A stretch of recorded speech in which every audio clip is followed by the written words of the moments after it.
Voilà, Convergence et Révolution culturelle, mesdames et messieurs, comme qui dirait, le retour aux sources africaines, les chemins de la renaissance africaine, quels sont-ils? Et surtout, quand l'Afrique parle de l'Afrique, à l'Afrique, pour l'Afrique, parce qu'ils sont nombreux qui parlent de nous, mais contre nous, nous-mêmes, nous avions décidé donc de prendre le taureau par les cornes et de redire l'histoire de notre pays, sinon de notre continent. Deuxième partie donc de cette émission palpitante, l'étrange destin du président Fulbert Youlou. Fulbert Youlou, le premier président du Congo, ne fut que victime d'opprobre et d'un procès inique. C'est un article de Dieudonné Antoine Ganga. Suffit la liberté au Congo. Youlou a tout volé, nous bâtirons de nouveau. On se rappelle cette chanson quand nous étions enfants. Suffit la liberté, Congo. Quelque chose comme ça. Je me rappelle, dit Dieudonné Antoine Ganga, encore ce chant composé par Ange Balossa, alias Belloz, un militant de l'UGC, Union de la jeunesse congolaise, une organisation d'obédience communiste fondée par le syndicaliste Aimé Matika. Avec le recul du temps, je me rends compte que cette rengaine n'était tout autre que de la manipulation politicienne dont le but était de jeter l'opprobre sur le président Abbé Fulbert Youlou. À l'issue d'un procès qui se tint du 8 au 14 juin 1965 au tribunal populaire de Brazzaville par une cour d'exception instituée par le régime révolutionnaire du MNR, Mouvement national de la révolution, du président Alphonse Massamba Deba et dirigé par Stanislas Bati pour juger les principaux responsables du pouvoir déchu, 14 ministres et 5 hauts cadres sur le banc des accusés. Le président Youlou étant en exil en Espagne, il fut condamné par contumace à la peine de mort pour détournement de fonds publics. Sur la dite sentence du tribunal populaire, poursuit Dieudonné Antoine Ganga, le président Abbé Fulbert Youlou, comprenez notre émotion, dans son livre « J'accuse la Chine », avait écrit « Je recuse ces jugements parce que les bases mêmes sont fausses sur lesquelles s'est fondé ce tribunal populaire. » En effet, ce tribunal a prétendu et prétend avoir ce tribunal a prétendu et prétend encore devoir juger tous les membres de l'ancien régime. Je veux encore prendre mes responsabilités parce qu'aucun fait n'est fondé de tous les chefs d'accusation. Je suis accusé, dit le président Fulbert Youlou, d'avoir apporté mon soutien à messieurs Kasavubu et Tchombe. C'est exact. Je suis anticommuniste et je le serai toute ma vie. Je soutiendrai, tant que je vivrai, tous ceux qui défendent la même cause que moi. Oui, un tribunal dont le jugement rendu n'est que le reflet évident de la haine ne peut être équitable et juste. Ce que le tribunal ne veut pas savoir et ne veut pas dire, s'il vous plaît, c'est que j'étais régulièrement salarié et que j'avais le droit d'user de ma solde. Ce tribunal ne démontre pas non plus combien j'ai volé et sur quel chapitre cette somme a été défalquée. Je suis condamné à mort pour avoir demandé de maintenir l'ordre le 13 août, alors que je représentais le pouvoir légal. Dieudonné Antoine Ganga, bonjour. Bonjour, M. Alexis. Alors, est-ce que vous vous considérez comme l'avocat défenseur du président Fulbert Youlou? Avocat défenseur, oui, et puis en tant que patriote. Parce que je suis contre l'injustice notoire. Et c'est sans parti pris que vous aviez écrit cet article? C'est sans parti pris. Ça date de quand? Oh, si je ne m'abuse, je l'ai écrit il y a 3 ans. Il y a 3 ans. Alors que Fulbert Youlou, sa chute, sa mort et tout ça, c'est depuis... 1963. 1963. Ah, oui. Vous aviez attendu des décennies avant de vous décider à écrire. Mais parce que j'ai eu l'inspiration ces temps-ci. L'inspiration. Et avant, je n'en... Mais vous aviez très bien fait de revisiter l'histoire de notre pays parce que ça nous permet d'avoir les mots du président Fulbert Youlou lui-même. Très bien. Dans la deuxième partie de cette émission, Dieudonné Antoine Gonga, nous allons vous donner la possibilité, parce que d'aucuns ne nous avaient pas compris, quand nous vous avions convoqué sur ce plateau, on pensait que nous étions là pour aller pas à pas sur la vie du président Fulbert Yulu. Or, nous, c'est la photo qui choque, qui avait comme ça là suscité cette émission, d'où votre présence sur le banc des accusés, parce que la jeunesse voulait comprendre, savoir pourquoi, qu'est-ce qui s'était passé. Voilà pourquoi il y avait eu cette marche militaire forcée pour que nous arrivions à la chute du président Yulu et pourquoi pas à son atterrissage au Bourget, le régé de Gaulle de le recevoir, de l'accueillir, et puis son exil en Espagne, et pourquoi pas aussi, heureusement d'ailleurs, le retour de sa dépouille, de son corps, ici, en son pays natal, grâce au président Marien Ngouabi, et ça, c'est vous qui nous l'aviez dit. Oui, je le confirme, c'est grâce à l'humanisme et à la magnanimité du président Marien Ngouabi que la dépouille mortelle du président Fulbert Yulu a pu venir ici à Brazzaville. On a l'impression, Dieudonné Antoine Gonga, quand on discute avec vous, que vous aimiez et vous appréciez le président Marien Ngouabi. Le président Marien Ngouabi, pour moi, est un grand homme aussi. Hein. Dans notre jeunesse, bon, nous avons connu le président Yulu. Après le président Massamba Deba, nous avions une vingtaine d'années. Mais le président Marien Ngouabi nous a marqué par tout d'abord,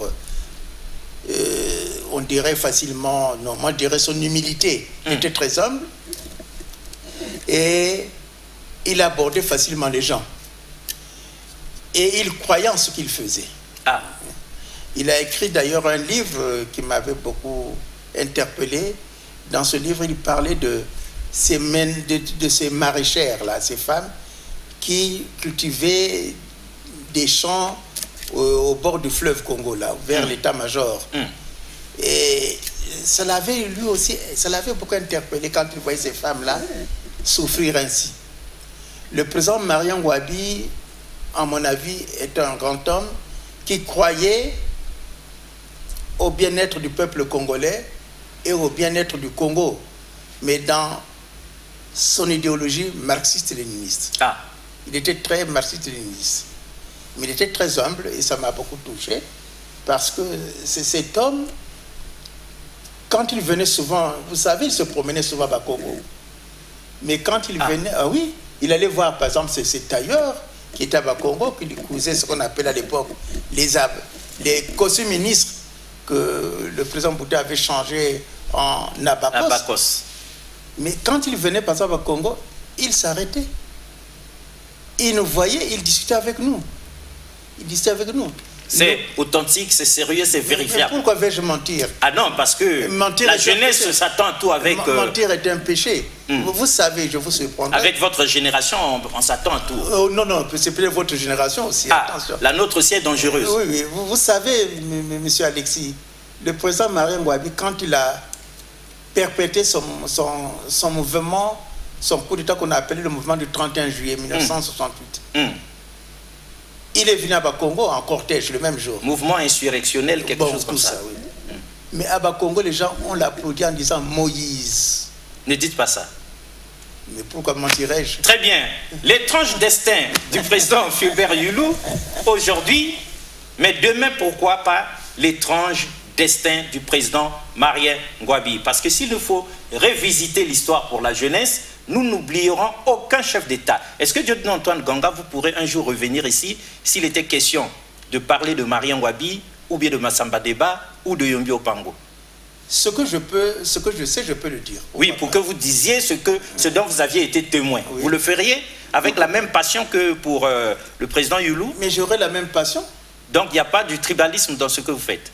Pourquoi du tribalisme? Moi, je pense à mon niveau, j'ai dépassé le tribalisme. Non, parce qu'il y en a qui ont pensé que pour Yulu, vous êtes prêt à témoigner, mais pour Marien Ngouabi, peut-être que vous ne le feriez pas. Mais tout à l'heure, j'ai parlé de Marien Ngouabi. Très bien. Donc, donc c'est à tort qu'il vous accuse. Oui.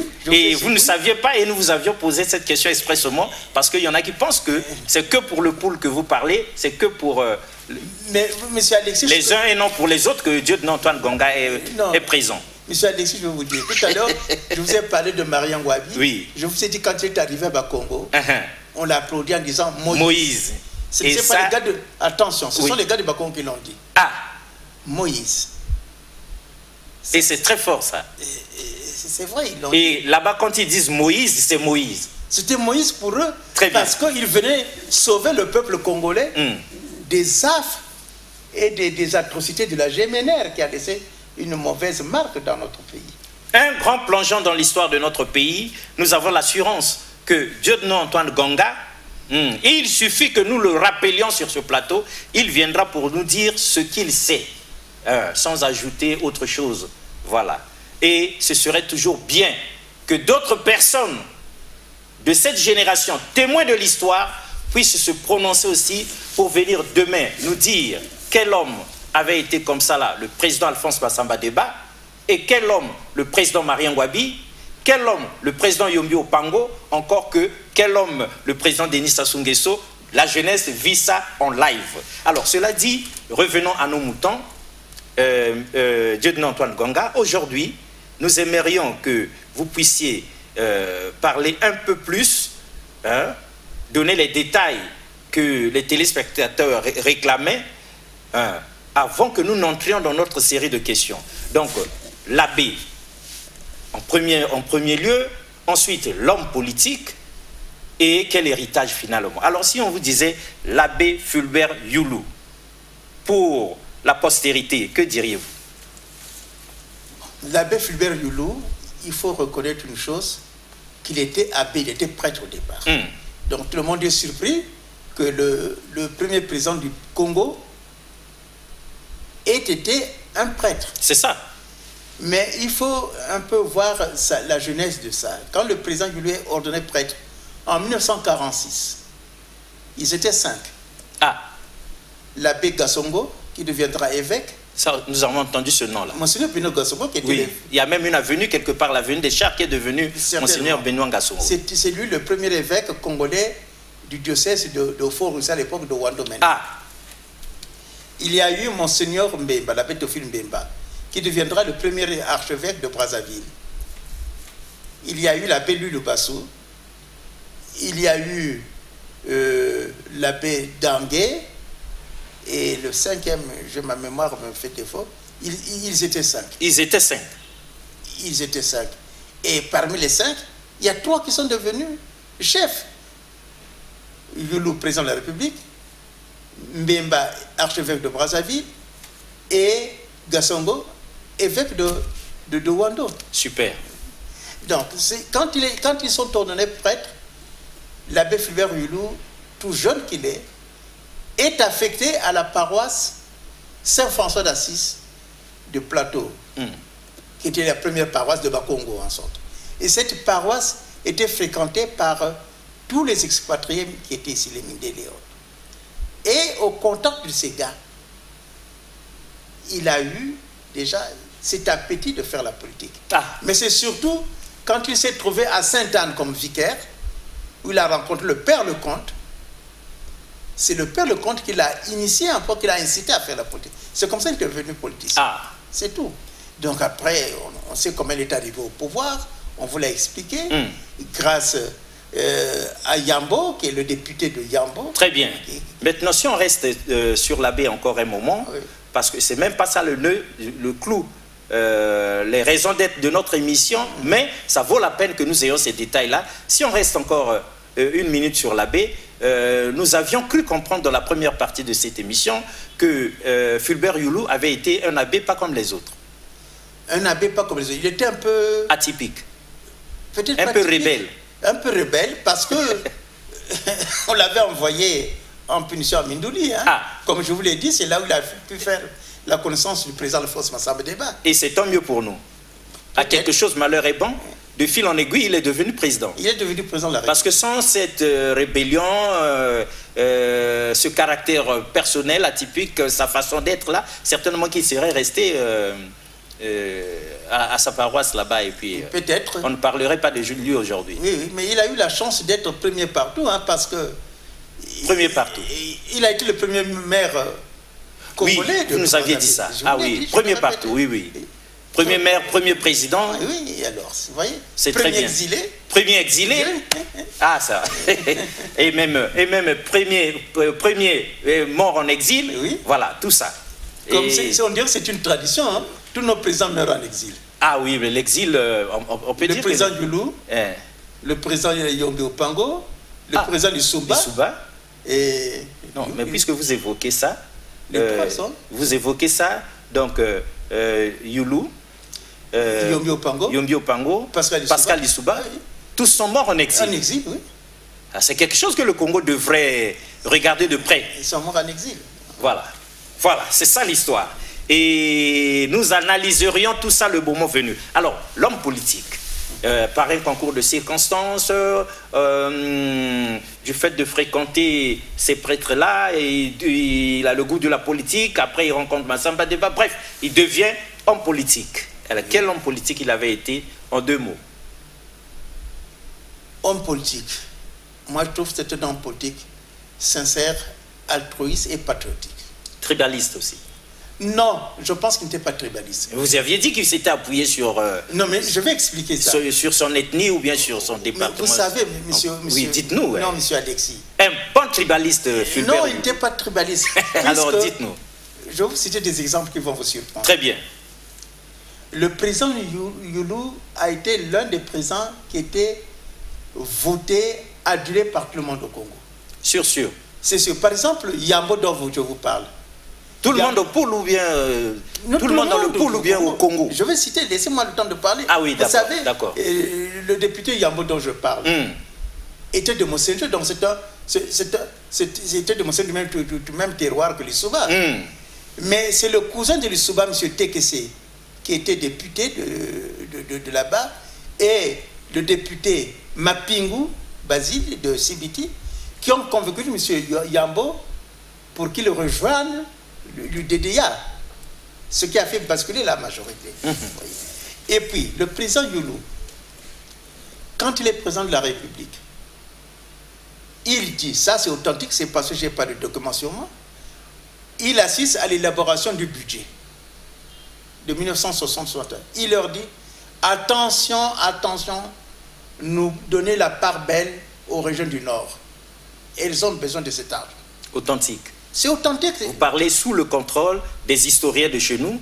Oui, ça a été écrit par Michel Ouagré, si je ne m'en trompe. Très bien, sous le contrôle de tous ceux de votre génération. Oui, s'ils le savent. Très bien. Et donc, le président, quand on dit qu'il était tribaliste, mais voyez son gouvernement. Dites-nous. Dans son gouvernement, vous serez surpris. Il n'y avait qu'un ministre du pool. Oh. Le premier était le ministre Mawata Raymond, ministre de la Santé. Après, quand il l'a nommé ambassadeur en Allemagne, il a nommé Nzalakanda Dominique comme ministre de l'Intérieur. Tous les autres, c'était des ministres d'autres régions. Les finances étaient gérées, par exemple, par le ministre Pierre Goura, qui était de Sibiti. Pendant les 3 ans qu'ils sont restés, c'est lui qui a géré ces finances-là. Tous les ministres, il y a eu le ministre au combat qui était de la fonction publique, le président Opango, le président Opango qui était vice-président, il y a eu le ministre Apollinaire Bazinga qui est de la Ikwala, qui était ministre de l'information, etc. Il n'y a pas en il a su rassembler tout le monde. Mais il était rassembleur. Très rassembleur. Il croyait à l'unité nationale. Par exemple, quand il est allé dans ses tournées en tant que ministre de l'Agriculture, arrivé à Ouando, à Oufo aussi à l'époque, il était surpris qu'une ville comme Ouando, ou un chef-lieu comme Ouando, à l'époque, n'ait pas d'aéroport. En revenant à Brazzaville, il a délégué son ministre de l'Intérieur, M. Nzalakanda, pour qu'on y construise un aéroport. C'est authentique. Il y a aussi il y a un document qui reste, les carnets du Haut-Congo écrits par un administrateur colonial qui était là-bas. Donc quand on dit qu'il était tribaliste, non. Mais par exemple, il a été élu à la Sangha. C'est grâce à Samba Germain qui est de la Sangha. Qu'est-ce qui a été élu dans la Sangha? Mais quand on l'a élu, il a eu beaucoup de voix dans la Sangha. Ah, c'est grâce à Samba Germain qui était là-bas, qui était son ministre de l'Agriculture. Et dans la cuvette, il était soutenu par les Marois, dont le chef Henri Toi, à Makwa. C'est authentique, c'est vérifiable. Mais il y a des Makwa qui vivent encore comme moi. Très bien, dites-nous. Attention, je finis. Le premier ministre des Affaires coutumières, c'était qui? Innocent Idoki, Innocent Odiki, qui est de Makwa. Donc quand on dit qu'il était tribaliste, hein, le directeur de la CNCS à l'époque, c'était aussi Mawanza, de Monsaka. Allons-y, continuons. Visiblement... Directeur le cabinet de Youlou, les Tembambili, de Bunji. Les Tembambili. Oui. Continuons, c'était les tribalistes. Très bien. Donc il n'était pas tribaliste. Et ça nous rassure. Non, ça nous rassure déjà. Oui. Son ambassadeur aux États-Unis, c'était l'ancien conseiller Emmanuel Dadé, qui est de la Lekwala. Vous voyez? Très bien, très bien, très bien, très bien. Ça nous rassure. Mais au moins, donc on peut dire que, est-ce qu'on peut dire en même temps que, quoique n'étant pas tribaliste, est-ce que Youlou était pacifique? Pardon? Pacifique. Oh oui, il était pacifique. Oui, mais à la guerre 59. Non, je vous l'ai déjà dit, M. Alexis. Vous nous aviez dit. C'est pas la peine de sombrer dans ce que les politiciens... Il n'était pas pyromane du tout, notre... Non, il n'était pas pyromane. La preuve, quand c'est arrivé, je vous assure, en 59, il s'est retrouvé avec le président Opango dans la même Land Rover pour prêcher la paix au Congo. Mais ils ne sont pas tous du sud, ils ne sont pas tous du pôle, les deux. L'un est du nord et l'autre du sud. Mais ils s'entendent parce que... Par quel miracle ils s'entendaient? Mais ils voyaient, ils mettaient, comme je prendrais l'expression du président du Souba, il donnait la priorité au Congo. Il donnait la priorité au Congo. Au peuple Congo. Et on a l'impression que cette race d'hommes politiques est en voie de disparition, Dieu de Antoine Blanca. Peut-être, hein, vous savez. Non, mais parce que vous voyez, on jette trop l'opprobre sur nos anciens présidents. Très bien, heureusement que par exemple, nous cherchons à exhumer la vérité. Je prends le cas du président Alphonse Massamba Deba, quoi qu'il ait fait. Vous savez, toute œuvre humaine est... Nul n'est parfait. Le Seigneur Jésus dit que celui qui sait qu'il est saint, qui ne se reproche de rien, jette la première pierre. Donc, le président Massamba Deba, par exemple, quand il arrive, quand il voit la situation du pays, il crée, par décret, je ne sais pas si c'est par là, c'est par décret, l'Office national de commerce, l'OFNACOM. L'OFNACOM. Nous étions gamins, nous entendions ça. Dont l'article 1er stipule, l'Office national de commerce a été créé pour aider les régions déshéritées du Nord. Massamba Deba est du Sud. Non, c'est écrit noir sur blanc. Allons au journal officiel, prenons le texte. Ah oui, mais quand on nous ramène le journal officiel, le Dieu de Antoine. Allons le chercher. Parce qu'on a l'impression que vous enjolivez les choses. Je n'enjolive pas. Il a dit, il a créé cela. Donc, quand on dit que ce sont des tribalistes, les gens veulent... Vous savez qui veut noyer son chien l'accuse de rage. Très bien. Alors, Alphonse Tiakaka, vous nous aviez appris que c'était un autre abbé aussi. C'est l'abbé Tiakaka, oui. L'abbé Tiakaka. Oui. Dans l'histoire, il est encore en vie. Il est en France, il est en stage là. Oui. Très bien. Nous allons donc nous référer sur... on se réfère donc ici, l'abbé Tiakaka, heureusement qu'il avait écrit, heureusement qu'il a écrit la mémoire oubliée du Congo-Brazzaville, l'abbé Fulbert Youlou. Très bien. Page 19, il dit ceci. Naissance, jeunesse et vocation sacerdotale de Fulbert Youlou. Une ville naît et grandit aux portes de son village. Youlou est né le 7 juin 1917 à Kimpomo, alors un petit village près de Mbanza Tsamuna. De Madibou. Ah, bourg plus important, de sorte que certains auteurs considèrent ce dernier comme son village natal. Mbanza Tsamuna, qui portait le nom du chef de terre, après la mort de ce dernier en 1940, deviendra Madibou. Ah, nous autres, nous ne savions pas. Kimpomo et Madibou font partie désormais de la ville de Brazzaville, au sud, arrondissement de Makelekele. Vous savez pourquoi c'est Madibou? Non. Parce qu'à Madibou, on y trouvait des palmiers qui produisaient les grelots. Ah. Les grelots qu'on attache au chien là. On appelle ça Madibou. Ah, c'est tout. D'où c'est... Oui. Ah, d'accord. Ça aussi, nous ne savions pas. D'après les informations recueillies auprès de M. Joseph Cinceau, son père de M. Joseph Cinceau, son père, donc le père de Fulbert Youlou, est Tambidi. Tambindi. Ndindi. Mbindi. Très bien. L'oncle de Lazare Machukuta. Oui, ah bon? Oui, c'est vrai. Et sa mère est Mabilombo. Mabilombo, oui. Mabilombo, voilà. Ah, la jeunesse actuelle, vraiment. Bon, nous lisons en français. Qui ne portait que ce qu'on appelait nous à l'époque des pantoufles. Ah. Les tennis, là. Il ne portait que ça. Très bien. Le Congo, à la naissance de Youlou, est déjà en 1903 le centre de l'empire colonial français en Afrique équatoriale. Oui. Brazzaville en est la capitale fédérale. Le pays est peuplé d'un peu plus de 800 000 habitants. Un déséquilibre existe entre les villes et les campagnes.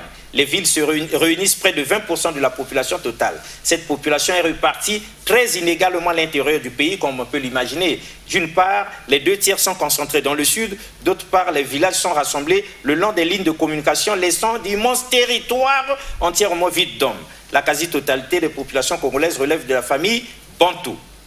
On reconnaît 3 ethnies principales, les Congo, les Téké et les Mboshi. Cette classification ethnographique revêt une grande importance. Elle constitue le facteur essentiel de la vie politique au Congo. Tribalisme. Bon, peut-être ça fera le lit du tribalisme, non? Reprenez un peu la phrase. La quasi-totalité des populations congolaises relève de la famille Bantou. On reconnaît 3 ethnies principales, les Congo, les Téké et les Mboshi. Oui. Cette classification ethnographique revêt une grande importance. Elle constitue le facteur essentiel de la vie politique au Congo. Oui. Donc, la vie politique au Congo est essentiellement basée sur le tribalisme. Oh, pas toujours, hein. D'accord, c'est pas ça le sujet d'aujourd'hui. Et puis, je vous ai dit que le président Youlou a été élu par les gars de la Sangha. Ah oui, vous nous avez fait la démonstration. Oui, de Mosaka. Oui, le tribalisme est arrivé après. Bon, alors, Lieutenant Antoine Gonga. Mais je voulais vous parler de quelque chose. Oui, dites-nous. Vous y viendrez. Oui. Parce que vous m'avez posé la question de la vie politique du président Youlou, de ce qu'il a fait. Mais sur le plan économique, je voudrais rappeler quelque chose. Très bien. Dont on ne parle pas. C'est maintenant d'ailleurs qu'on en parle. Ah. Vous savez, je préfère lire exactement ce qu'il a dit. Exact. Le président Youlou, en 1960-1961, avait lancé des travaux du barrage du Kouilou. C'est de ça que nous voulions parler. Ah bon? On avait entendu parler du barrage du Kouilou. On dit qu'il y tenait tant. Oui, voilà ce qu'il déclara. Ah. En 1960-61, l'avenir du Congo est ici même. Et le barrage conditionne et détermine à lui seul notre évolution. Il est capable de transformer le pays en petite Suisse. Formule qu'utilisera 30 ans plus tard le président Pascal Lissouba. Ah. Selon les données les plus modernes, de nous hausser au rang de puissance économique et industrielle, de transformer radicalement les conditions de vie et le pouvoir d'achat de la masse en fournissant à bon compte l'énergie qui nous manque et de parachever l'indépendance politique acquise par l'indépendance économique tout aussi forte et tout aussi impérieuse. Le Kouilou retient l'attention combinée de l'industrie, des ferro-alliages, des industries de l'azote et du phosphore, et même dans une certaine mesure des industries nucléaires, puisqu'il n'est pas exclu que la séparation isotopotique à l'échelle européenne soit conduite à chercher une solution de son problème au Congo. Fin de citation. Avec les travaux et les démarrages du barrage de Kouilou, je peux vous affirmer que le président Youlou voulait sortir le pays, notre pays du Congo, du sous-développement et donner des emplois à tout le monde. On a l'impression qu'il avait une vision de l'industrialisation du pays. Il était visionnaire. D'ailleurs, avec le président Opango, ils avaient parié sur deux choses. Construire les routes et électrifier le pays. Déjà à cette époque-là, ils y avaient pensé. Et ils avaient exprimé cette vision-là. Cette vision-là. C'est pourquoi d'ailleurs l'une des raisons pour lesquelles le président Opango avait été nommé ministre des Travaux publics. Ah, bon, qu'en est-il de ce barrage? Bon, le barrage de Kouilou, c'est vraiment malheureux, parce que dès que le président Youlou est parti du pouvoir, Massamba Déba a continué, jusqu'en 68. Quand en 68, le président Marian Ngouabi arrive, les travaux sont interrompus. Jusqu'aujourd'hui. Il faut attendre encore le retour de l'arrivée au pouvoir du président Lissouba pour les travaux relancés. Oui. Soient relancés. il part au pouvoir, ça s'est arrêté encore. C'est maintenant, l'année dernière, que tout le monde s'est réussi en disant, mais il faut construire ce barrage-là. Parce que maintenant, on parle du barrage de Kouilou. Vous voyez? Alors qu'on aurait déjà dû finir avec ça depuis longtemps et nous serions entrés dans cette vision de Youlou-là. Mais oui, mais surtout que ce barrage de Kouilou... On ne peut pas industrialiser un pays sans énergie. Avec ça, le président Youlou voulait transformer la bauxite de Guinée en aluminium à partir de Pointe-Noire. Ce qui a coûté d'ailleurs un peu l'une des causes de son départ, parce que les Français commençaient à le bouder. Ah oui, ils ont trouvé que celui-là est trop visionnaire, on dirait. Non, mais il avait fait... veut en faire trop pour son peuple. En sorte, il avait fait sortir de la Guinée le président Sékou Touré, qui était mis en quarantaine par les Français pour avoir dit non. Ah oui. Bon, il arrive à Brazzaville, on l'accueille, il parle de ce projet. C'était la première fois qu'on parlait de la coopération sud-sud. Et le président Youlou a eu du mal pour avoir les financements. Il a même été jusqu'en Autriche, partout pour chercher le financement. En quête de financement. Parce qu'il y tenait, il y tenait. Il tenait. Alors, parce qu'on c'est bien beau de salir les gens, mais nous pouvons dire ce qu'ils ont fait. Par exemple, aujourd'hui, peu de gens vous disent que le président Marien Ngouabi, l'un des motifs qu'on lui reprochait, je ne veux pas dire que c'est l'une des causes, mais c'est parce que, grâce au concours des Algériens, on lui avait montré comment son pétrole était exploité par les autres. Le président Marien Ngouabi a dit, tiens, c'est comme ça. Il faut que je reconsidère les accords. Oui, on ne dit pas tout. On ne dit pas tout. On ne dit pas tout. Heureusement que la jeunesse aujourd'hui est décidée à exhumer l'histoire, mesdames et messieurs, exhumer cette vérité pour que nous puissions comprendre. Parce que lorsqu'on a cette projection de lumière sur le passé, ça nous permet de mieux préparer le futur. Oui. Alors, lieutenant Antoine Gonga, préparez-vous parce que nous avions entendu des choses et d'autres sur le président Youlou. Heureusement que vous êtes en train de d'élaguer, d'enlever tout ce qui ne tient pas debout, et c'est tant mieux pour nous. Alors, est-ce qu'il existe vraiment ce que d'aucuns appellent dans les rues de Brazzaville, sinon du pool de tous les départements, la malédiction de Youlou? Mythe ou réalité, ce abbé devenu président, cet abbé devenu président, à sa chute, avait quand même maudit le pays avant de le quitter. Non, ça c'est un mythe. Ben oui, parce que là nous sommes en train de souffrir à cause de lui. Non, de cette malédiction. Non, mais... Et du coup aujourd'hui on est sous perfusion du FMI. Monsieur Alexis, c'est un mythe. Il était quand même dans une soutane. Il était prélat, il était homme de Dieu, il était président. Et il ne pouvait tout de même pas maudire son propre pays s'il l'aimait vraiment. C'est un mythe, il n'a pas maudit le pays. Et on nous dit aussi qu'il nous avait dit que ce manioc-là, ce gouriyaka que vous mangez en entier là, demain vous le mangerez en Nzenga. Bon, ça c'est vrai. Et partout dans le marché, du marché total au marché 10 francs, et partout il y a que Nzenga dans tous les pays. Maintenant il y a ça. Nous on n'a pas connu ça, c'est maintenant, c'est en revenant de stage que j'ai trouvé les Nzenga. Oui, mais il avait maudit le pays. Et progressivement, le Ngouriyaka est devenu des Nzenga aujourd'hui. Il avait dit ceci dans ce discours. Attention, peuple congolais, soyez vigilants. Ceux qui vous incitent à me faire partir viennent seulement pour le pouvoir, Ah, pour leurs propres intérêts. Pour leurs propres intérêts.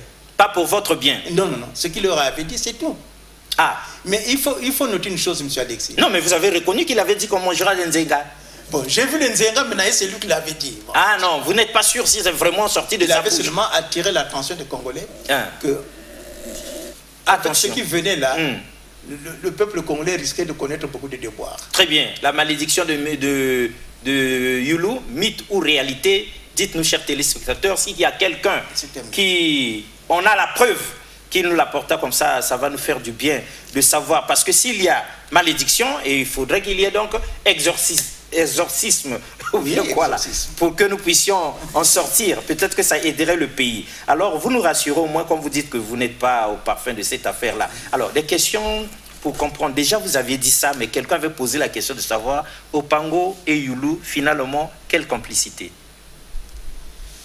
Mais je pense que c'était deux grands patriotes qui aimaient leur pays. Et ils se respectaient et s'estimaient tous les deux. Oui. Puisque, au Pango, je vous l'ai déjà dit, vous aviez déjà dit ça. Quand il est rentré, les gens lui ont conseillé de partir. Il a dit non, j'ai travaillé avec Youlou, je vais être en détention avec Fulbert. Ça, c'est extraordinaire. Hein? C'est grand, ça, c'est une grandeur d'âme. Oui, oui, oui. Ça, c'est pas donner à n'importe qui de se comporter comme ça. Ils aimaient le pays. Ils donnaient la priorité au pays. Alors, Youlou et Massamba Deba. Oui. Quelle amitié, qu'en savez-vous? Parce que Massamba Deba l'appelle quand même qu'il vienne chez lui pour éviter ces blancs-là qui le... Oui, justement. Oui, et après il a passé presque, il a pris presque tout le repas de midi à Mindouli chez Massamba Deba. Finalement, c'est la politique qui est venue les diviser. Non, ils sont là, puisque Youlou débauche Massamba Deba du PPC, qui est le parti de Tchikaya, dont il était militant. Et ils conçoivent la création de l'UDDA, l'Union démocratique de défense des intérêts africains. Le président Massamba Deba devient membre de ce parti et le président Youlou en fait le premier président de l'Assemblée nationale. Ah bon. Pas l'Assemblée législative de Christian Gel. Hein. Ah, ça c'est autre chose. Ça c'est avant l'indépendance, pendant la République. Mais quand on a été indépendant, le président de l'Assemblée a été Alphonse Massamba Deba. Massamba Deba était un peu de gauche. Et dans ses discours à l'Assemblée, en tout cas, il fustigeait le pouvoir du président Massamba. Youlou lui a dit, écoutez, il a fait tout pour l'enlever de l'Assemblée. Massamba Deba fustigeait dans ses discours le pouvoir du président Youlou. Oui, oui. Parce qu'il était attirait un peu l'attention parce qu'il sentait presque que le peuple disait. Et quand il est parti de l'Assemblée, c'est le président Ibaliko Marcel qui a remplacé le président Ibaliko Marcel, qui est, comme on dit chez nous, un Mouteke de Brazzaville, vers Itatolo. Donc il était président de l'Assemblée. Et il met Massamba Deba au gouvernement comme ministre du plan et de l'équipement. Donc tu vois, l'amitié était toujours là. Très solide. Il est là, oui, je sais. Contre vents et marées, oui. Il était là. Il était son ministre du plan. Très bien, ça nous rassure. Youlou et De Gaulle. Non, avant d'en arriver à De Gaulle, parce qu'on sait très bien, nous, par les bribes de l'histoire qui nous sont arrivées, les bribes d'histoire, on sait que Youlou, président, s'est étroitement lié à Charles de Gaulle. Mais avant d'en arriver là, les matuanistes, c'était déjà quoi? Parce que autour de Youlou, de son pouvoir, à cette période, on parlait de ces matuanistes. Vous nous aviez dit que Matua lui-même n'était plus en vie, il n'a pas vécu ces moments-là avec Youlou. Alors les matuanistes. Les matuanistes. Youlou et les matuanistes. Les matuanistes étaient les adeptes de l'amicale. L'amicale, on a entendu parler. Oui, de Matsou André. Et parmi les matuanistes, il y avait des corbeaux, des matuanistes proprement dit, et des corbeaux qui prenaient Matua pour un messie. Ceux-là qui le prenaient pour un messie, c'était des corbeaux. Des corbeaux. Mais pourquoi des corbeaux? Mais pourquoi les corbeaux? Il y a beaucoup d'oiseaux comme ça, pourquoi vous dites des corbeaux? Non, parce qu'ils s'habillaient... En noir-blanc? En noir seulement. En noir? En noir. Alors, en 1900, si je ne m'abuse, dans les années 54-55, il y a eu des incidents à Bakongo parce que le chef Nzungu, qui était des corbeaux, son domicile était en face de la porte centrale de l'église Notre-Dame de Bakongo, la première église. Et ils ont commencé leur culte à 14h30, au même moment que les catholiques, quand ils commençaient le culte de l'adoration au Saint-Sacrement. Parce qu'à l'époque, à 14h30, il y avait le culte du Saint-Sacrement.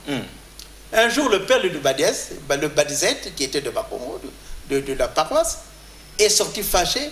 Il est allé en sorte injurier Tanzungu. Tanzungu et les corbeaux se sont fâchés. Ils l'ont séquestré dans leur maison. Le père de Bazette, en tant qu'ancien combattant, qu'est-ce qu'il a fait? Il est sorti de force, il a par effraction de la porte. Et, solidarité oblige, le commandant de gendarmerie à Bakongo, qui n'était pas là, c'était un Mundele, on est venu arrêter Tanzungu.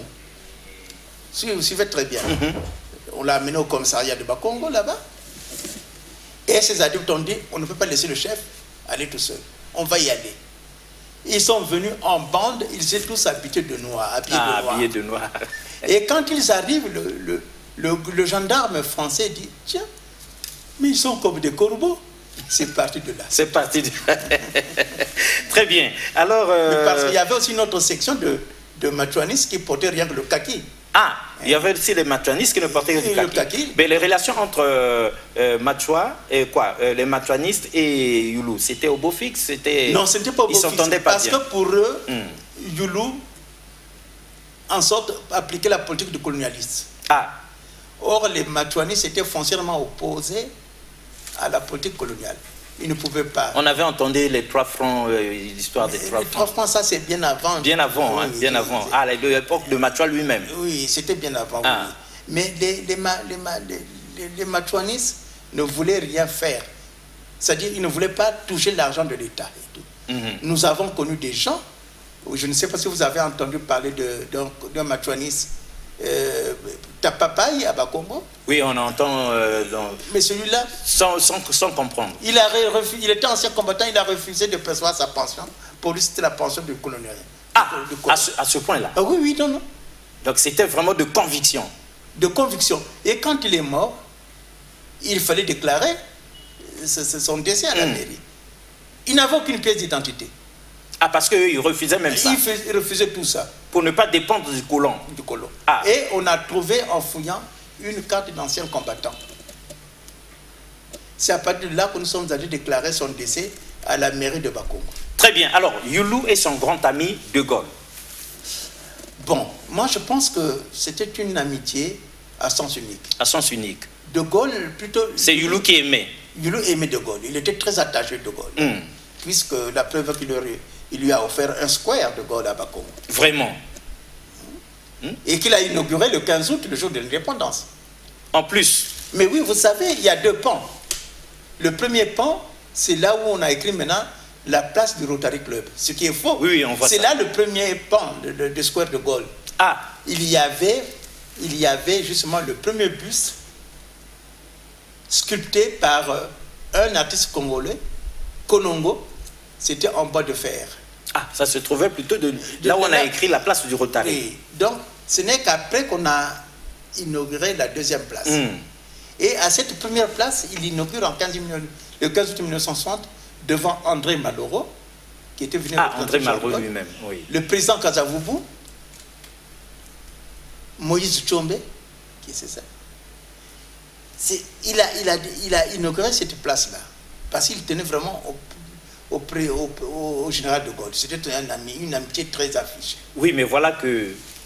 Mais je vais expliquer. Ouais, c'est pourquoi moi je m'insurge. Ah, dites-nous, parce que c'est ça que nous voulons entendre. Tout d'abord, contre l'appellation de cette place, la place du Rotary. Ce n'est pas la place du Rotary. Ah. On n'a qu'à dire la place entretenue par le Rotary, mais ce n'est pas la place du Rotary. Ce n'est pas la place du Rotary. Nous, on l'appelait, quand on était jeune, la place de l'indépendance. C'était la place de l'indépendance. Oui, parce que le 15 août, il y avait aussi ce discours d'inauguration de... Mais d'où vient-il que c'est devenu la place du Rotary? Ça, c'est après, il faut demander. J'ai cherché par-ci, par-là. Mais le Rotary ne va tout de même pas supplanter l'indépendance du pays.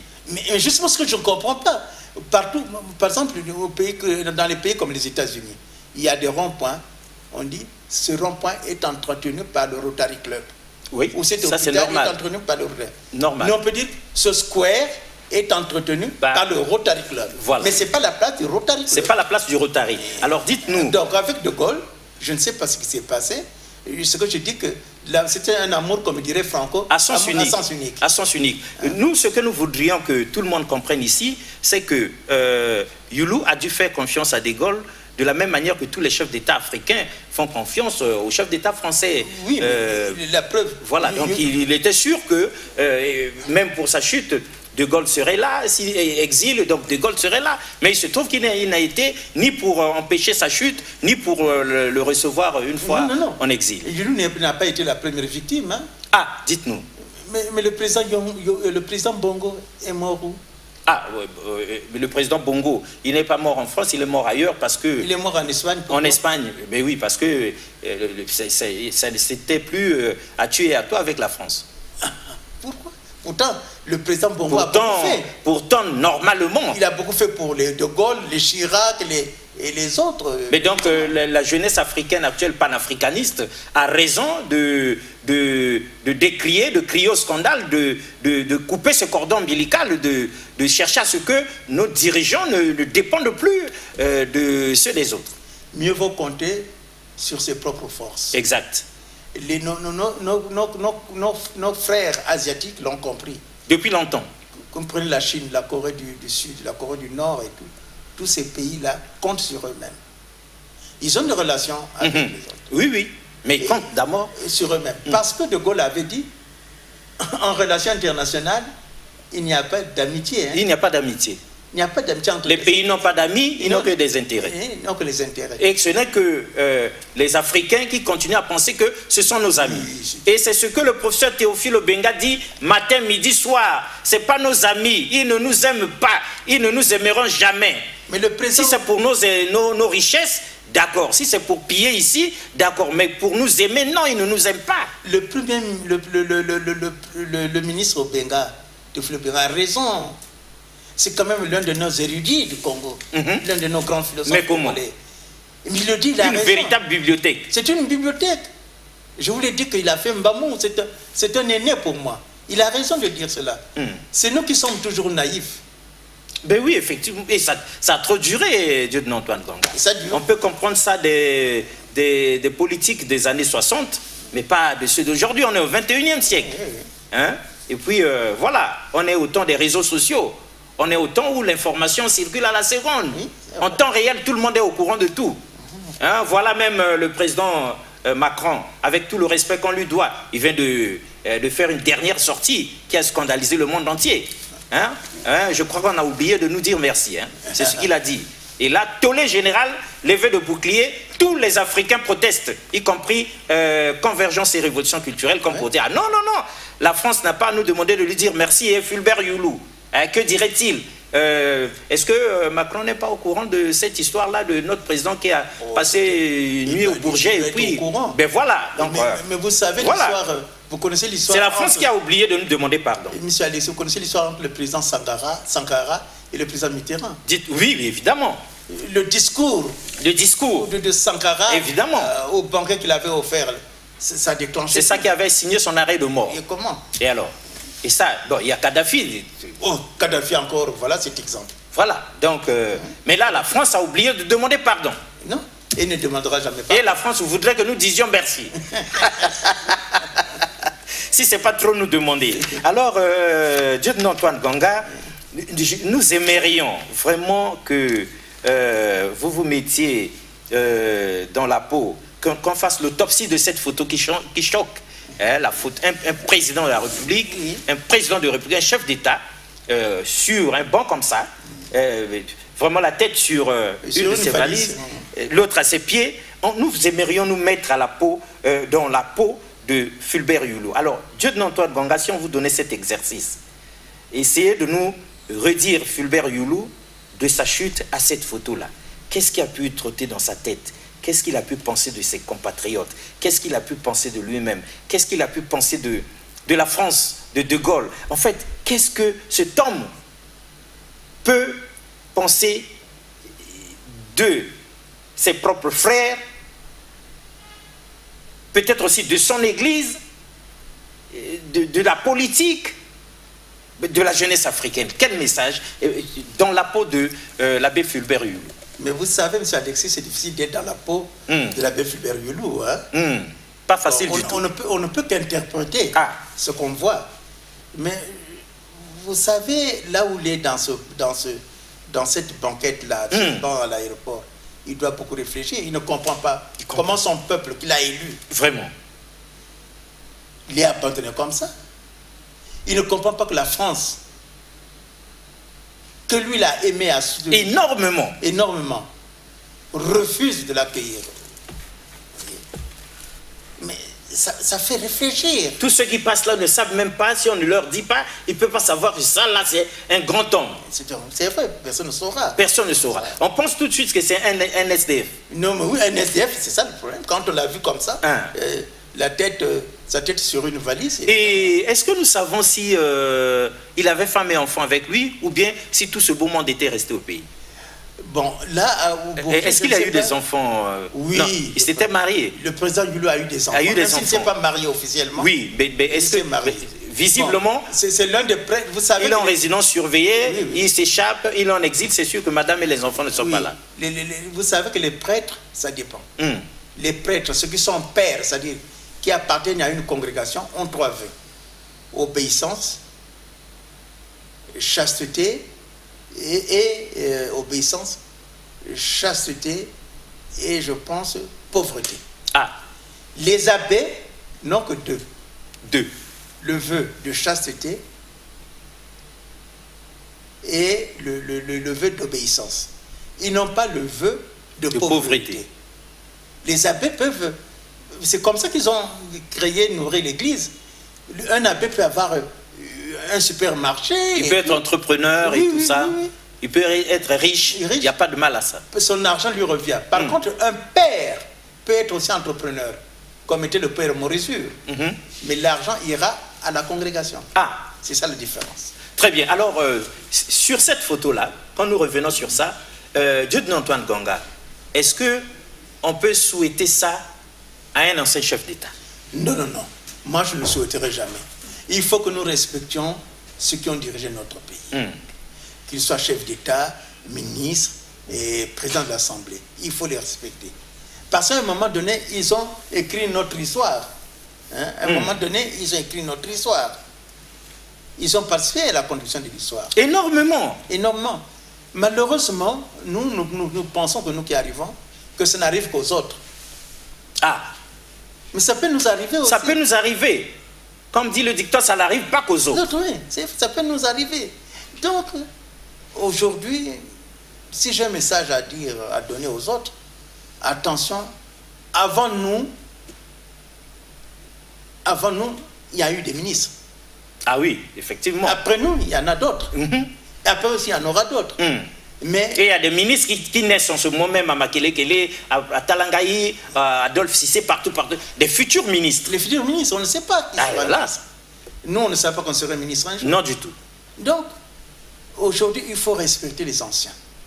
Et je répète ce que avait dit le président de Souba, il est malheureux de voir un ancien responsable, un ancien ministre, un ancien député se promener dans la rue avec des chaussures reculées. Non, non, c'est pas... J'ai vu un ancien ministre, l'autre jour au score. Bonjour, monsieur le ministre. Il me dit, qu'est-ce qui ne va pas? Ça ne va pas. Mais qu'est-ce qu'on peut faire pour vous? Tu sais, mon frère, avec nos... Vous voyez ce qu'il me dit, monsieur Alexis? Avec nos poches qui sont remplies d'asticots, que voulez-vous que je puisse faire? C'est un symbole pour dire qu'il n'a rien dans les poches. Il n'a que les asticots. Donc il n'a plus d'argent, il est malheureux. Je l'ai vu avec une veste, c'est vraiment... Oh là là. C'est malheureux. Je ne sais pas s'il avait acheté ça chez les gars qui vendent maintenant des... Comment on les appelle?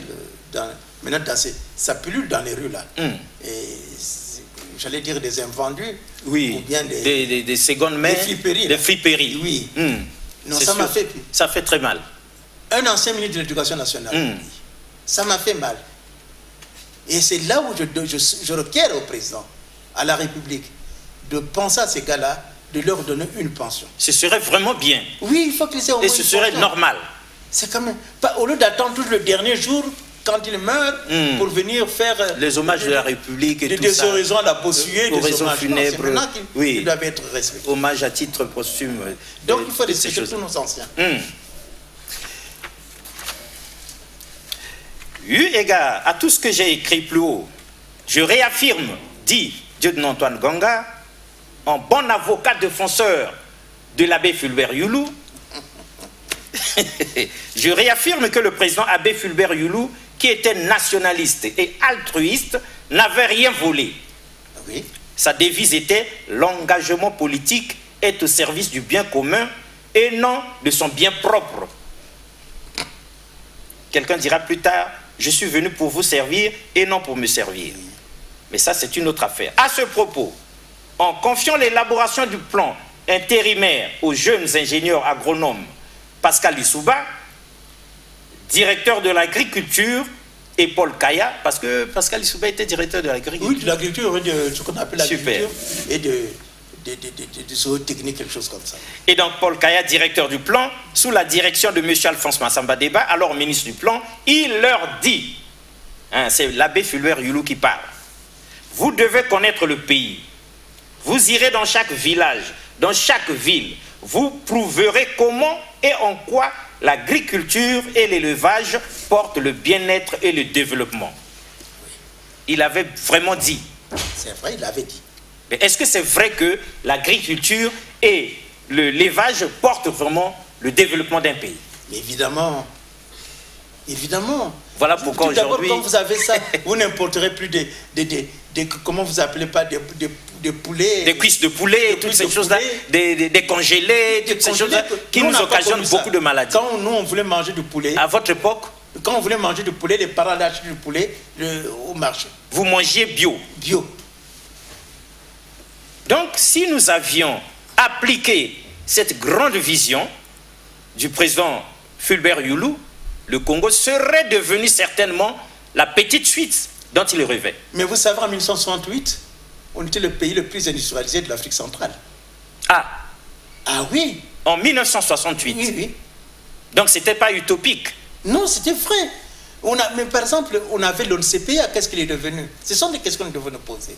L'Office national de commercialisation de produits agricoles. On avait quelque chose comme ça là dans ce pays. Notre café qui était exploité à Sibiti était recherché dans le monde. Très bien. D'autre part, voici une des preuves, s'il vous plaît, de son amour pour le Congo, l'amour du président Fulbert Youlou, que nous avions tous abandonné, au point qu'il aille mourir là-bas, seul. Et on imagine tout ce qui était dans sa tête. Et la grande tristesse dans son cœur, ce n'est pas des choses qui entraînent la bénédiction sur un pays. D'autre part, voici une des preuves, dit Dieudonné Antoine Ganga, de son amour pour le Congo et les Congolais. Le 31 octobre 1959, le président Abbé Fulbert Youlou déclara à l'issue d'un conseil des ministres, au moment où nous préparons les textes et le budget qui doivent être soumis à l'Assemblée législative, je tiens à préciser que le gouvernement attache une importance extrême à ce que le nord du Congo, vous nous aviez dit ça, oui. À ce que le nord du Congo bénéficie de notre entière sollicitude et qu'un effort soit réservé en sa faveur. Par ailleurs, son successeur, le président Alphonse Massamba Deba, comme pour lui emboîter le pas, créa pour aider les régions déshéritées du nord du Congo l'Office national du commerce, l'OFNACOM. Okay. Mais vous savez, Alexis, c'est chaud certes, mais aujourd'hui, il y a une région qui a été dévastée. Il nous reste une minute. Oui, la région du Poul. Oui, elle a été dévastée. Qu'est-ce qu'on attend pour déclarer ce département zone... Vous disiez que ça devrait bénéficier d'un plan Marshall. Spécial. Normalement. Normalement. Très bien. C'est votre cri de cœur. On le sait et nous vous appuyons. Vous avez tout notre soutien là-dessus. Je sais. Et nous espérions qu'un jour, qu'on puisse comme ça là, le faire.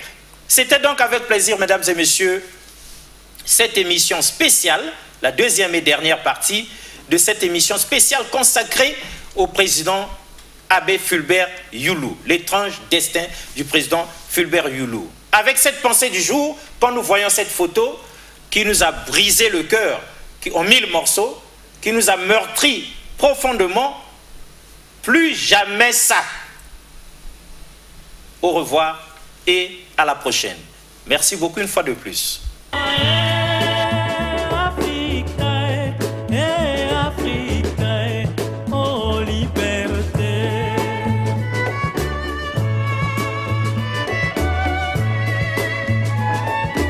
Oh,